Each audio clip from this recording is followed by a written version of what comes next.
Mitlieta persuni li għadhom ma rċevewx id-dokument tal-votazzjoni tagħhom jistgħu jmorru personalment mill-ases u l-kunsilli lokali biex jiġbruh billi jippreżentaw il-karta tal-identità. Dawn id-dokumenti jistgħu jinġabru sad-9 ta' filgħaxija, bejn 4 u l-ġimgħa li ġej dawn jistgħu jinġabru bejn it-8 ta' filgħodu u s-sija ta' wara nofsinhar u bejn it-3 ta' wara nofsinhar u d-9 ta' filgħaxija.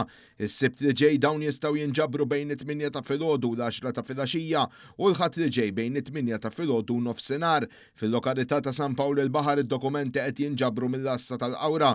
Intant fir-residenti ta' Ħattart, Ħalbalzan, Bormla, Ħaddingri, il-Fontana, Ħalarawr, l-Arb, l-Asri, Ħalaxa, il-Gudja, il-Gżira, il-Ħamrun, l-Isla, l-Iklin, il-Kalkara, ta' Kerċem, Ħalkirkop, Ħallija, il-Marsa, Marsa Skala, l-Imdina, l-Imġar, l-Imsida, tal-Pjeta, Pembroke, Ħalsafi, San Lawrence, Santa Luċija, is-Siġġiewi, Taxbiex, ix-Xara u x-Xajra. Id-dokumenti qed jitqasmu mill-uffiċċji tal-Kunsilli Lokali fl-istess ġranet u ħinijiet.